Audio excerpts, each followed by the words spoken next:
আসসালামু আলাইকুম, আমি শাহরাতুল ইসলাম চলে এসেছি আপনাদের সামনে আবারও ভিটামিন সি নিয়ে। আজকে আমাদের ক্যারিয়ার কার্নিভেলের তৃতীয় দিন চলছে, রকমারি ক্যারিয়ার কার্নিভেল। আজ কার্নিভেলের তৃতীয় দিন এবং ভিটামিন সি এর ষষ্ঠ পর্বে আমি শাহরাতুল ইসলাম আছি আপনাদের সাথে। রকমারি ক্যারিয়ার কার্নিভেল চলবে 19 থেকে 26 আগস্ট পর্যন্ত। রকমারি.com ক্যারিয়ার রিলেটেড বইগুলোতে দিচ্ছে 25 থেকে 50% পর্যন্ত একটি বিশাল ছাড়।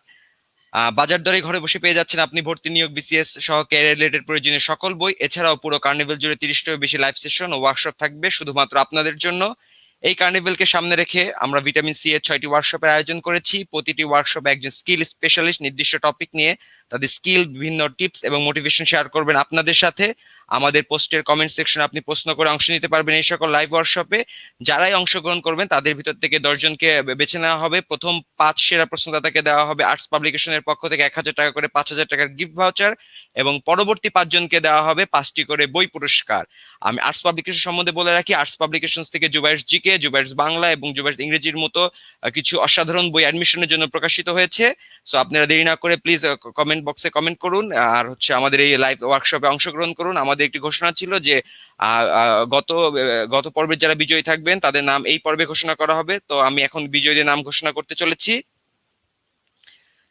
যারা বিজয়ী হয়েছেন, যারা 1,000 টাকা করে 5,000 টাকার গিফট ভাউচার পাবেন, তারা হচ্ছেন জুনায়েদ বিন ইলিয়াস খান, আদনান সামি, হাসানুর রহমান, এমডি তানভীর সিজান, সঞ্জিদা সুলতানা। আমি আরেকবার তাদের নাম ঘোষণা করছি যারা 1,000 টাকা করে গিফট ভাউচার পাবেন: জুনায়েদ বিন ইলিয়াস খান, আদনান সামি, হাসানুর রহমান, এমডি তানভীর সিজান এবং সঞ্জিদা সুলতানা। আর যারা একটি করে বই পাবেন পুরস্কার হিসেবে, তারা হচ্ছেন হাসান আল মামুন, এমডি হামিদুল হক সবুজ, এমডি নওয়াজিস ইসলাম মুক্ত, এমডি ইয়াকুব হোসেন ইফাত এবং শ্রী স্বপন বর্মন। যারা বই পুরস্কার পাবেন তাদের নাম আমি আরেকবার ঘোষণা করছি: হাসান আল মামুন, এমডি হামিদুল হক সবুজ, এমডি নওয়াজিস ইসলাম মুক্ত, এমডি ইয়াকুব হোসেন ইফাত এবং শ্রী স্বপন বর্মন। যারা বিজয়ী হয়েছেন তাদেরকে আমি অনুরোধ করব তারা ক্যারিয়ার সাকসেস পেজে মেসেজে নিজেদের মেসেজ গুলা করুন, নিজেদের পূর্ণ নাম, ঠিকানা এবং ফোন নাম্বার দিয়ে আপনি মেসেজ করে রাখুন। আমাদের কল সেন্টার বা আমাদের যারা আছেন টিম মেম্বার, তারা মেসেঞ্জারে আপনাদের প্রোফাইলের সাথে বিজয়ীদের প্রোফাইল মিলিয়ে পুরস্কার তাদের হাতে পৌঁছে দেওয়া হবে। যারা বিজয়ী হয়েছেন তাদের উদ্দেশ্যে আমি আবার বলতে চাচ্ছি, আমাদের যে ক্যারিয়ার সাকসেস পেজের মেসেঞ্জারে আপনারা মেসেজ বক্সে আপনার মেসেজ দিয়ে রাখবেন, নিজেদের পূর্ণ নাম, ঠিকানা এবং ফোন নাম্বার দিয়ে মেসেজ দিয়ে রাখবেন। আমাদের টিম মেম্বাররা সেখান থেকে প্রোফাইল সাথে বিজয়ীদের প্রোফাইল মিলিয়ে আপনাদের হাতে পুরস্কার দিয়ে দেওয়ার ব্যবস্থা করবে। এখন আর দেরি না করে চলে যাচ্ছে আমাদের অতিথির কাছে। আমাদের সাথে আছেন Mohammad Masum Chowdhury, head of marketing and sales, Asiatech laboratories limited. তিনি সম্পূর্ণ ওয়ার্কশপটি পরিচালনা করবেন। ওয়ার্কশপের বিষয়বস্তু থাকবে ফার্মাসিউটিক্যাল সেক্টরে ক্যারিয়ার গঠন এবং কর্পোরেট সেক্টরে ক্যারিয়ার গঠন নিয়ে। ফার্মাসিউটিক্যাল সেক্টর এবং কর্পোরেট সেক্টরে ক্যারিয়ার করতে কি রকমের বাধা আসে, সে সকল বাধা অতিক্রম করে কিভাবে ধীরে ধীরে উন্নতি করা যায়, কিভাবে নিজের স্কিলকে আরো ডেভেলপ করা যায়, সে সকল বিষয় নিয়ে মাসুম ভাই আমাদের সাথে বলবেন। আমি আমন্ত্রণ জানাচ্ছি মাসুম ভাইকে। আসসালামু আলাইকুম ভাই। আসসালামু আলাইকুম, কেমন আছেন? জি আলহামদুলিল্লাহ ভাই, ভালো আছি। আপনি ভালো আছেন? জি আলহামদুলিল্লাহ ভালো আছি। জি, আমি একটা ছোট্ট প্রশ্ন দিয়ে ওয়ার্কশপটা শুরু করতে চাচ্ছিলাম। সেটা হচ্ছে, আমাদের তো এখন সরকারি চাকরিও আছে আবার বেসরকারি চাকরিও আছে। বেসরকারি চাকরিতে কর্পোরেটে একটা অনেক বড় ভূমিকা আছে বর্তমানে যে যুগটা আসছে। সো আপনি যেহেতু ফার্মাসিউটিক্যালসে আছেন, এছাড়াও আপনার লেখা কিছু অসাধারণ কিছু বই আছে কর্পোরেট লাইফের উপরে, ব্র্যান্ডিং এর উপরে। সো আপনি যদি এই সকল কিছু একটু মাথায় রেখে যদি আমাদের দর্শকের উদ্দেশ্যে যদি একটা সেশন রান করতেন, শুধু এই জন্য খুবই ভালো হতো। সো দর্শক, আমি thank Masum you very Chowdhury much. ভাইকে আপনাদের উদ্দেশ্যে দিয়ে যাচ্ছি। ভাই একটা সেশন রান করবেন, আশা করি সেশনটি দিয়ে আপনারা অনেক উপকৃত হবেন। ধন্যবাদ। So, firstly, thank you very much, Mr. Shahratul Islam, for inviting me as a speaker. তো আমি আজকে যে বিষয়ে কথা বলবো সেটা হচ্ছে ফার্মাসিউটিক্যাল সেক্টরে কিভাবে কেরিয়ার করবেন। তো এই বিষয়টি আসলে আমাকে অনেকভাবে ব্যাখ্যা করতে হবে। তো প্রথমে বলে নি যে আসলে কেরিয়ারটা, ফার্মাসিউটিক্যাল সেক্টরে কেরিয়ার কারা শুরু করতে পারবেন, কাদের জন্য ফার্মাসিউটিক্যাল সেক্টরটা ওপেন। তো প্রথমে যেটা বলে নেওয়া ভালো সেটা হচ্ছে ফার্মাসিউটিক্যাল সেক্টরে আমাদের সাধারণ মানুষের ধারণা যে মূলত এখানে যারা ফার্মাসিউটিক্যাল সায়েন্স নিয়ে, ফার্মাসিউটিক্যাল টেকনোলজি নিয়ে পড়াশোনা করে, মূলত তাদের জন্য ফার্মাসিউটিক্যাল সেক্টর। এটা আংশিক সত্য, কারণ আসলে অনেকেই এই সেক্টরে কাজ করতে পারে। তবে এখানে মানে মেইনলি রোল প্লে করবে মূলত ফার্মাসিস্টরা, এবং সেটা কিভাবে সম্ভব সেটা আমি ব্যাপারটাকে ব্যাখ্যা করছি। পরবর্তীতে আমরা আসলে অন্য পেশায় যারা অন্য সাবজেক্টে পড়াশোনা করছে তারা কিভাবে এই সেক্টরে এসে কন্ট্রিবিউট করতে পারে সেটা আমি আলোচনা করব। এখানে বলে নেওয়া ভালো, এই মুহূর্তে বাংলাদেশের যে শিল্প ইন্ডাস্ট্রি, তার মধ্যে গার্মেন্টস এর পরে কিন্তু আমরা আমাদের ফার্মাসিউটিক্যাল সেক্টর হচ্ছে second largest earning source for our country. তো এবং আমাদের দেশের কিন্তু প্রায় 98% ফার্মাসিউটিক্যাল গুডস অর্থাৎ ঔষধ কিন্তু আমাদের দেশেই তৈরি হচ্ছে, এবং বাংলাদেশ থেকে প্রায় 160টা দেশে কিন্তু ওষুধ রপ্তানি হচ্ছে। আপনারা জানেন যে কোভিড-19 এর প্যান্ডেমিক সময়ও কিন্তু বাংলাদেশ থেকে কিন্তু আপনার বেশ কিছু গুরুত্বপূর্ণ ঔষধ পৃথিবীর বিভিন্ন দেশে কিন্তু আমরা এক্সপোর্ট করেছি। তার মধ্যে রেমডেসিভির ইনজেকশন একটা অন্যতম, তারপরে প্রেভিপিরাভির একটা ক্যাপসুল, সেটা আমরা বাংলাদেশ থেকে মূলত ম্যানুফ্যাকচারিং করে পৃথিবীর বিভিন্ন দেশে কিন্তু আমরা এক্সপোর্ট করেছি। তো ফার্মাসিউটিক্যাল সেক্টরে প্রথমে বলবো, যারা ফার্মাসিস্ট, যারা বিফার্ম এমফার্ম করে সরকারি এবং বেসরকারি ইউনিভার্সিটি থেকে এই পেশায় আসতে চান, তাদের জন্য আমি বলবো মূলত ফার্মাসিউটিক্যাল ইন্ডাস্ট্রিতে কয়েকটা সেক্টরে কেরিয়ার করা যায় বিফার্ম করার পরে অথবা এমফার্ম করার পরে। সেটা হচ্ছে, প্রথমে আমরা বলবো যে ফার্মাসিউটিক্যাল ইন্ডাস্ট্রির মধ্যে মূলত আসলে অনেক বড় একটা জবের অপরচুনিটি থাকে হলো ফার্মাসিউটিক্যাল ফ্যাক্টরিতে। তো ফ্যাক্টরিতে আসলে অনেকগুলি ডিপার্টমেন্ট থাকে। এর মধ্যে সবচেয়ে বেশি যেখানে রিক্রুটমেন্ট হয় সেটা হচ্ছে আমাদের প্রোডাকশন ডিপার্টমেন্টে, যেখানে আসলে বিভিন্ন ধরনের ডোসেজ ফর্মের ওষুধগুলি প্রস্তুত করা হয়। তো এবং আমাদের ফার্মাসিউটিক্যাল ইন্ডাস্ট্রিটা কিন্তু আস্তে আস্তে অনেক এক্সপ্যানশন হচ্ছে, অনেক বড় হচ্ছে, এবং বিভিন্ন ধরনের কিন্তু আপনার এখানে ডেভেলপমেন্ট কিন্তু হচ্ছে।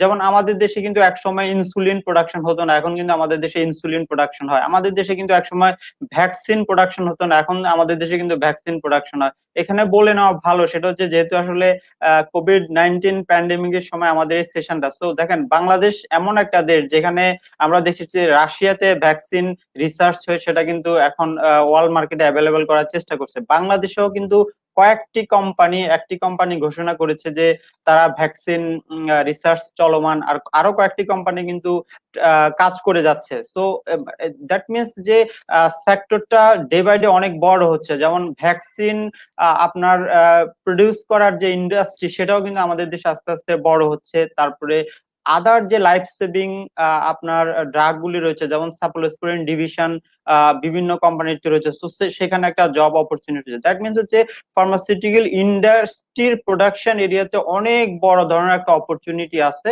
আপনার ফার্মাসিস্টদের জন্য। তার মধ্যে উল্লেখযোগ্য আমি বললাম যে প্রোডাকশন, এরপরে যেটা আছে যে কিউসি এবং কোয়ালিটি কন্ট্রোল এবং কোয়ালিটি অ্যাসুরেন্সে কিন্তু আমাদের দেশের ফার্মাসিস্টরা অনেক বেশি অবদান রাখছে, এবং তাদের অবদানের কারণেই কিন্তু আমাদের বাংলাদেশে তৈরি হওয়া ওষুধ কিন্তু আমেরিকান মার্কেটেও কিন্তু রপ্তানি হচ্ছে। আরেকটি সেক্টর, সেটা হচ্ছে আর&ডি, এটাকে আমরা বলি রিসার্চ অ্যান্ড ডেভেলপমেন্ট, অথবা এটাকে আমরা অন্যভাবে বলতে পারি যে প্রোডাক্ট ডেভেলপমেন্ট। আমরা যেভাবে ব্যাপারটাকে বলি, সেখানে আরেকটা অনেক বড় একটা অপরচুনিটি আছে, এবং এখানেও কিন্তু আমাদের দেশে অনেক আপনার মেধাবী ফার্মাসিস্টরা অবদান রাখছে, বিশেষ করে রিসার্চ এবং ডেভেলপমেন্টে অথবা প্রোডাক্ট ডেভেলপমেন্টে। সো এখানে আসলে ইনোভেটিভ কিন্তু অনেক প্রোডাক্ট কিন্তু বাংলাদেশে আসছে। কারণ হচ্ছে কি দেখেন, বাংলাদেশ কিন্তু 2033 সাল পর্যন্ত কিন্তু আপনার যে একদমই আয়রন গ্রেডের প্রোডাক্ট গুলি অথবা নিউ মলিকুল পৃথিবীর যে দেশেই লঞ্চ হোক না কেন, এই প্রোডাক্ট গুলি, এই ওষুধগুলি কিন্তু বাংলাদেশ তৈরি করার একটা প্রিভিলেজ রয়েছে, বাংলাদেশের উপর একটা অপরচুনিটি রয়েছে। তো সেজন্যই কিন্তু খুব দ্রুত আমাদের ইন্ডাস্ট্রিটা রাইজ করছে, এক্সপ্যানশন হচ্ছে, মার্কেটটা কিন্তু অনেক বড় হচ্ছে। সো রিসার্চ এন্ড ডেভেলপমেন্ট, এই রিসার্চ এন্ড ডেভেলপমেন্টটা আসলে বিভিন্ন ভাবে এটা বড় হবে। সো এখানে কিন্তু অনেক কোয়ালিফাইড ফার্মাসিস্টরা কাজ করতে পারবে। এবং হচ্ছে আমরা যদি প্রোডাক্ট ডেভেলপমেন্ট, সেখানেও কিন্তু প্রোডাক্ট ডেভেলপমেন্ট একটা কন্টিনিউয়াস প্রসেস। একটা কোম্পানির যদি 100টা প্রোডাক্ট থাকে, এই 100টা প্রোডাক্টের মধ্যে কিন্তু অনেক ধরনের ডেভেলপমেন্ট হতে থাকে।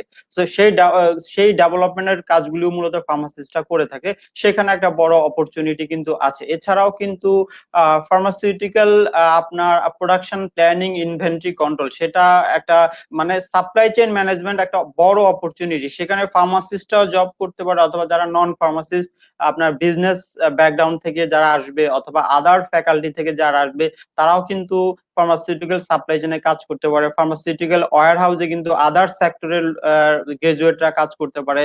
তারপর যে production planning and inventory control, সেখানে ফার্মাসিস্টরাও কাজ করতে পারে, এবং অন্য ব্যাকগ্রাউন্ডের যারা আছে তারাও কিন্তু ফার্মাসিউটিক্যাল প্রোডাকশন প্ল্যানিং এবং ইনভেন্টরিতে কাজ করতে পারে। তো আমি এই টোটাল বিষয়টা যেটা বললাম, সেটা হচ্ছে আমাদের ফার্মাসিউটিক্যাল ইন্ডাস্ট্রির ভিতরে। এরপরে যদি আমরা ফার্মাসিউটিক্যাল ইন্ডাস্ট্রির বাইরে চলে আসি, সেটা হচ্ছে আমরা যদি বলি আমাদের ডিস্ট্রিবিউশন নেটওয়ার্ক। প্রত্যেকটা কোম্পানি কিন্তু একদমই ডিভিশন থেকে শুরু করে ডিস্ট্রিক্ট থেকে শুরু করে উপজেলা এবং ইউনিয়ন এবং গ্রাম পর্যন্ত টোটাল কিন্তু একটা সাপ্লাই চেনের একটা নেটওয়ার্ক থাকে, ডিস্ট্রিবিউশনের একটা চ্যানেল থাকে। তো এই ডিস্ট্রিবিউশন চ্যানেলে কিন্তু প্রত্যেকটা কোম্পানিতে শত শত লোক কাজ করে। আমাদের দেশে প্রায় 110টা ফার্মাসিউটিক্যাল কোম্পানি কিন্তু সরাসরি সেলস এবং মার্কেটিং এর সাথে সরাসরি জড়িত। সো 110টা ফার্মাসিউটিক্যাল কোম্পানিরই কিন্তু ডিস্ট্রিবিউশন চ্যানেল কিন্তু সব সময় কাজ করে, এবং এই ডিস্ট্রিবিউশন চ্যানেলে কিন্তু আপনার নন ফার্মাসির যারা বিভিন্ন ব্যাকগ্রাউন্ডের যারা গ্রাজুয়েশন কমপ্লিট করেছে, তো তারা কিন্তু এখানে জব করতে পারে। তো জব করার রিকোয়ারমেন্টস গুলি আমি অবশ্যই বলবো। এরপর আমরা যেটা বলবো ফার্মাসিউটিক্যাল সেলস এবং মার্কেটিং। আপনি দেখেন আমাদের ফার্মাসিউটিক্যাল সেলসে প্রায় আপনার 3.5 লাখ থেকে 4 লাখ আপনার গ্রাজুয়েট কাজ করছে, এবং তাদের কন্ট্রিবিউশনের কারণেই কিন্তু প্রায় আমাদের 22,000 কোটি টাকার মার্কেট, ফার্মাসিউটিক্যাল মার্কেট। তো এখানে কিন্তু যারা সেলসে সরাসরি জড়িত তাদের অবদানটাই সবচেয়ে বেশি। তো এখানে আপনার মূলত আসলে কাজ করার জন্য ফার্মাসিউটিক্যাল ইন্ডাস্ট্রির কোম্পানিগুলির রিকোয়ারমেন্ট থাকে হচ্ছে যে science graduate, but non science যারা আপনার বিভিন্ন বিজনেস ফ্যাকাল্টিতে পড়েছে অথবা আপনার মানবিক শাখায় পড়েছে, এই ধরনের গ্রাজুয়েটরাও কিন্তু অনেকেই অনেক ভালো করছে। কারণ ভালো করার বিষয়টা আসলে ইন্ডিভিজুয়াল পার্সোনাল উপর ডিপেন্ড করে, যে যেভাবে নিজেকে ডেভেলপ করতে পারে তার উপরে তার কিন্তু আবার কাজের অপরচুনিটি তৈরি হয়, সে সেভাবে কন্ট্রিবিউট করতে পারে, তার কেরিয়ার প্রোগ্রেশনটা ওভাবেই কিন্তু হয়। তাহলে ফার্মাসিউটিক্যাল সেলস এর যেই এখন যেই ম্যান পাওয়ারটা কাজ করে, আমি বলছি যে প্রায় 3.5 লাখ থেকে 4 লাখ, এই সংখ্যাটা কিন্তু ডে বাই ডে আরো বাড়বে। কারণ হচ্ছে যে আসলে এখন খুব মানে পিন পয়েন্ট মার্কেটিং। কারণ হচ্ছে যে আসলে আগে ছিল যে একটা উপজেলাতে একজন মেডিকেল প্রমোশন অফিসার রিক্রুটমেন্ট করলেই হতো, এখন হয়তো একটা উপজেলাতে 6 জন মেডিকেল প্রমোশন রিক্রুটমেন্ট করতে হচ্ছে এক একটা কোম্পানিকে। তাহলে দেখেন এখন হচ্ছে যে একদমই কনসেন্ট্রেটেড মার্কেটিং, মানে প্রত্যেকটা মানে ফার্মাসিউটিক্যাল ঔষধকে, আপনার ফার্মাসিউটিক্যাল প্রোডাক্টকে মার্কেট করার যত ধরনের অপরচুনিটি আছে সব ধরনের অপরচুনিটির জন্য কিন্তু আমরা বলছি যে খুব কনসেন্ট্রেটেড মার্কেটিং অথবা পিন পয়েন্ট মার্কেটিং এভাবে কিন্তু চিন্তা ভাবনা করা হচ্ছে, এবং এভাবে কিন্তু বিভিন্ন কোম্পানি ইনিশিয়েটিভ নিচ্ছে যাতে একদমই 100% কাভারেজ করে কিন্তু আপনার সেলস এবং মার্কেটিং করা যায়। সেই জন্যই কিন্তু ফার্মাসিউটিক্যাল সেলস এর যে রিকোয়ারমেন্ট এটা কিন্তু বেড়ে চলছে। আমরা শুধুমাত্র যদি প্রতি শুক্রবারের আমাদের যে ন্যাশনাল ডেইলিজ গুলি রয়েছে, এই ন্যাশনাল ডেইলিজ গুলি যদি আমরা একটু দেখি তাহলে দেখবো বাংলাদেশে একমাত্র শুক্রবারে সবচেয়ে বেশি জব অপরচুনিটির অ্যাড আসে ফার্মাসিউটিক্যাল ইন্ডাস্ট্রি থেকে। অন্তত প্রতি শুক্রবারে কিন্তু তো 15 থেকে 20, কখনো কখনো এটা 20 থেকে 25টা কোম্পানি কিন্তু প্রত্যেক শুক্রবারে এই ধরনের রিক্রুটমেন্ট অ্যাড দিয়ে থাকে। দ্যাট ইন্ডিকেটস যে এখানে আহ, মানে কোয়ালিটি পিপলের রিকোয়ারমেন্টটা অনেক হাই, এবং এটা কিন্তু প্রত্যেকটা কোম্পানি ধারাবাহিকভাবে কিন্তু রিক্রুটমেন্ট করে যাচ্ছে। সো এই রিকোয়ারমেন্টটা কিন্তু সব সময় থাকবে। তো এখানে যারা আসলে নন সায়েন্স অথবা নন ফার্মাসিস্ট বিভিন্ন আপনারা বিষয়ে পড়াশোনা করছেন অথবা গ্রাজুয়েশন কমপ্লিট করছেন, তাদের কিন্তু ফার্মাসিউটিক্যাল সেলসে অনেক অনেক অপরচুনিটি রয়েছে। As well as pharmaceutical marketing এ মূলত আসলে সেখানে অপরচুনিটি রয়েছে, বাট সেখানে আসলে কি রোল প্লে করে তারা হচ্ছে ফার্মাসিস্টরা। এখানে তাদের বিভিন্ন ভাবে কাজ করতে হয়। বিশেষ করে ফার্মাসিউটিক্যাল মার্কেটিং এ মূলত ফার্মাসিস্ট আসলে বিশেষ করে তারা হলো সেলস ম্যানেজার পজিশনে, মার্কেটিং ম্যানেজার পজিশনে, তারপর head of sales and marketing পজিশনে, অথবা চিফ মার্কেটিং অফিসার পজিশনে, সিইও পজিশনে, অথবা এক্সিকিউটিভ ডিরেক্টর পজিশনে, এই পজিশন গুলিতে কিন্তু ফার্মাসিস্টরা নাউডেজ কাজ করছে, এবং তাদের কাজ করার যৌক্তিকতা এখানে অনেক বেশি। কারণ আসলে সেজন্যই তারা কাজ করছে।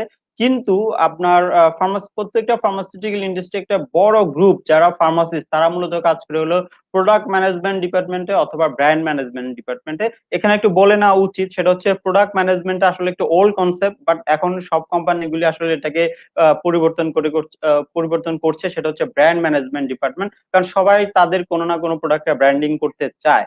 তো সেজন্যই প্রত্যেকটা ফার্মাসিউটিক্যাল কোম্পানির ব্র্যান্ড ম্যানেজমেন্ট ডিপার্টমেন্টে অ্যাটলিস্ট 10 থেকে 15 জন, 20 জন, বড় কোম্পানিগুলিতে 50-60 জন করে ফার্মাসিস্ট কিন্তু কাজ করছে, এবং এই রিকোয়ারমেন্টটা বাড়ছে, এবং এখানে কিন্তু রিক্রুটমেন্টটা সবসময় প্রয়োজন হয়, এবং এটা রিক্রুটমেন্টটা বেড়েই চলছে কিন্তু। এছাড়াও কিন্তু ফার্মাসিউটিক্যাল যে রেগুলেটরি অ্যাফেয়ার্স, আসলে রেগুলেটরি অ্যাফেয়ার্সটা হচ্ছে একটা ন্যাশনাল রেগুলেটরি আর একটা হলো ইন্টারন্যাশনাল রেগুলেটরি। তো ন্যাশনাল রেগুলেটরি অ্যাফেয়ার্স ডিপার্টমেন্টও কিন্তু সেখানেও কিন্তু ফার্মাসিস্ট এবং নন ফার্মাসিস্টরা সমানভাবে তারা অবদান রাখছে। আর ইন্টারন্যাশনাল রেগুলেটরি অ্যাফেয়ার্সও কিন্তু কোনো একটা প্রোডাক্টকে এক্সপোর্ট করার জন্য যখন পৃথিবীর বিভিন্ন দেশের রেজিস্ট্রেশন করতে হয়, তখন কিন্তু ফার্মাসিস্ট এবং নন ফার্মাসিস্ট তারা সবাই কিন্তু এখানে কাজ করছে।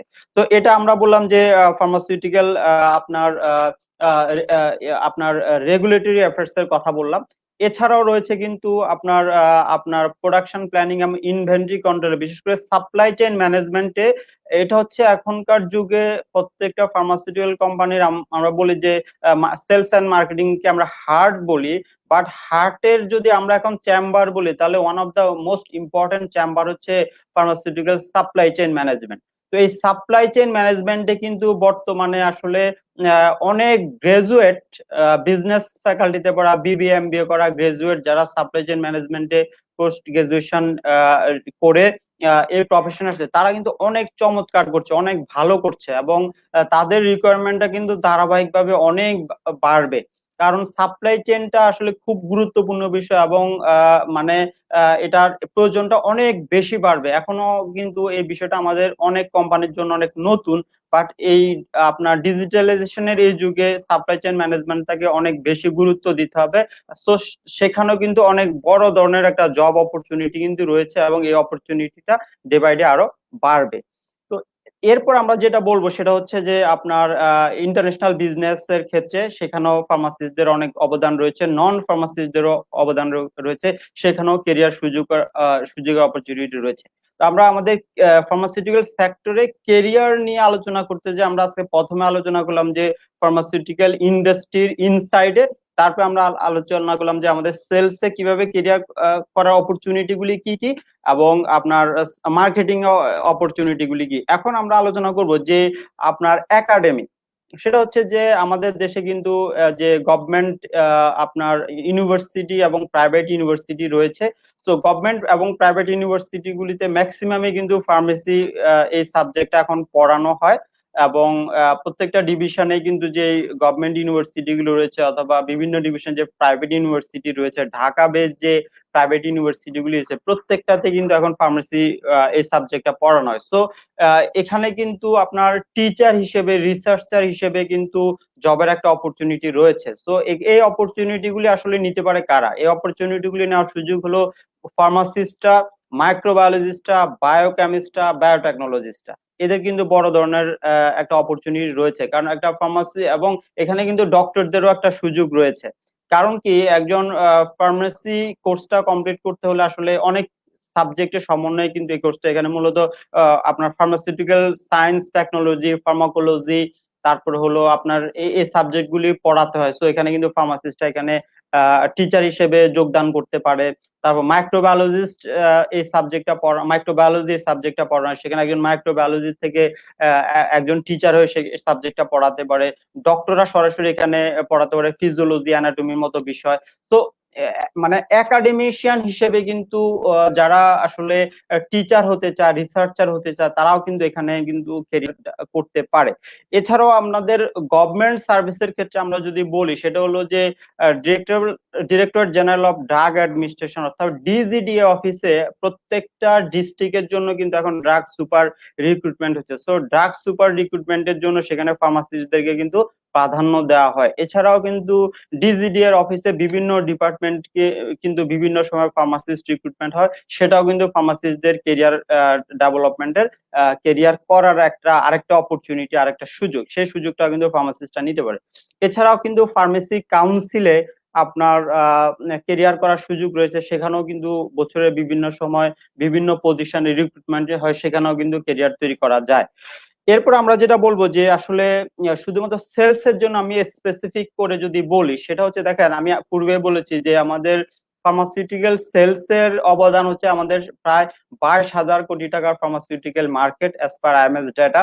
তো এই যে 22,000 কোটি টাকার আমাদের যে মার্কেট, এই মার্কেটটা কিন্তু তৈরির জন্য এবং এই মার্কেটে গ্রোথ এনশিওর করার জন্য সরাসরি অবদান রাখছে যারা মেডিকেল প্রমোশন অফিসার, আমাদের যারা আপনার field manager, area manager, regional sales manager, zonal manager, যারা এই পজিশন গুলিতে যারা জব করে, এদের অবদান শতভাগ বলা যায়। কারণ হলো কি, দেখেন ফার্মাসিউটিক্যাল মানে প্রোডাক্ট গুলি এরা সরাসরি ফিল্ডে কাজ করে কিন্তু এই প্রোডাক্টগুলি প্রমোশন করে, প্রেসক্রিপশন জেনারেট করে, সেটা সেলসে কনভার্ট করে, সেখান থেকে কিন্তু আমাদের ইয়ারলি 22,000 কোটি টাকার মার্কেটটা কিন্তু সেখান থেকেই তৈরি হওয়া। তো এই ফার্মাসিউটিক্যাল সেলসে আসলে আপনার মূলত আমাদের টপ যে কোম্পানিগুলি রয়েছে, টপ 10, টপ 20, এই কোম্পানিগুলি মূলত সায়েন্স ব্যাকগ্রাউন্ডের গ্রাজুয়েটদেরকে রিক্রুটমেন্ট করে, যারা মূলত বোটানিতে পড়েছে, যারা জিওলজিতে পড়েছে, মূলত সায়েন্স ব্যাকগ্রাউন্ডকে প্রাধান্য দেওয়া হয়। এছাড়াও কিন্তু টপ 50, যদি আমরা বলি যে টপ 50 কোম্পানির মধ্যে যারা 20 থেকে 50-র মধ্যে, এই কোম্পানিগুলি কিন্তু নন সায়েন্স ব্যাকগ্রাউন্ড গ্রাজুয়েটদেরকেও রিক্রুটমেন্ট করে থাকে, এবং তারাও কিন্তু খুব চমৎকার ভাবে কেরিয়ার করছে। সো ফার্মাসিউটিক্যাল সেলসে কিন্তু কেরিয়ার করার অনেক সুযোগ, এবং আমি গত আপনার 2019 এবং 20 সালে ফার্মাসিউটিক্যাল সেলসে কেরিয়ার এবং সেলসের কেরিয়ার ডেভেলপমেন্ট নিয়ে বিভিন্ন ধরনের কাজ আমি করেছি, বিভিন্ন ধরনের সার্ভে করেছি। আমি এই বিষয়ে আসলে একটা বই লেখারও চেষ্টা করছি যে ইন ফিউচারে সেলসের প্রফেশনটা আসলে কিরকম হবে, কি ধরনের স্কিল এখানে খুব গুরুত্বপূর্ণ হবে। এই বিষয়গুলি আসলে বিভিন্ন ধরনের ডেটা, বিভিন্ন ধরনের স্ট্যাটিস্টিক্স সার্ভে, আপনার ইন্টারভিউ করে কিন্তু আমি জানার চেষ্টা করছি যে এখানে আসলে আর কি কি করার সুযোগ রয়েছে। তো সেখানে আমরা যেটা দেখলাম যে দেখেন, একজন মেডিকেল, আমি ব্যাপারটাকে এভাবে ব্যাখ্যা করব যে এমপিও টু সিইও, একজন মেডিকেল প্রমোশন অফিসার যদি তাকে পরিপূর্ণভাবে ফার্মাসিউটিক্যাল সেলসে অ্যাডজাস্ট করে নিতে পারে, সে যদি আসলে এই প্রফেশনটাকে এনজয় করে এবং এটাকে যদি তার মধ্যে যদি অ্যাজিলিটি থাকে, ভাইটালিটি থাকে, তবেই কিন্তু সে আসলে আহ, সে যদি নিজেকে সে পুরো স্কিল নিজের মধ্যে তৈরি করে নিতে পারে, তাহলে একজন মেডিকেল প্রমোশন অফিসার কিন্তু এই প্রফেশনে যদি কন্টিনিউয়াসলি সে কাজ করে যায়, একদিন সে সিইও হতে পারবে, কারণ অপরচুনিটি অনেক বেশি। কারণ হচ্ছে কি, আমাদের মূলত ফার্মাসিউটিক্যাল সেলস মার্কেটিং এ সেলস এর জন্য সেলস পিপলদের ডোমিনেশনটা এখনো আমাদের দেশে আছে। কারণ হলো আসলে তারাই মূলত সেলসটাকে জেনারেট করে, সেজন্য তাদের গুরুত্বটা অনেক বেশি।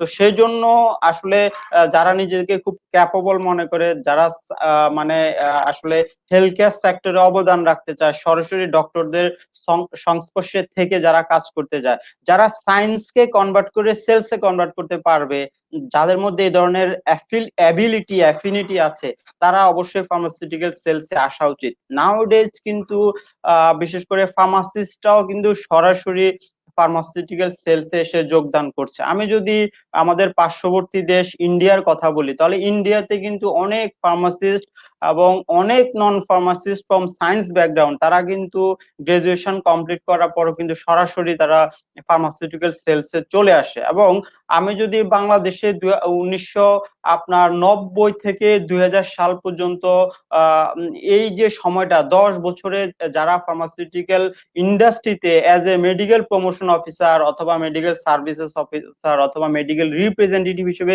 কেরিয়ার শুরু করেছে, তাদের যদি 2020 সালে এসে আমি যদি অবস্থানটা যাচাই করি, তাহলে দেখব যে 1990 সালে অনেক মেডিকেল প্রমোশন অফিসার যারা মেডিকেল প্রমোশন অফিসার হিসেবে কেরিয়ার শুরু করেছে, 2020 সালে এসে অনেকে কিন্তু ন্যাশনাল সেলস ম্যানেজার হয়েছে, অনেকে কিন্তু আপনার জেনারেল ম্যানেজার সেলস হয়েছে।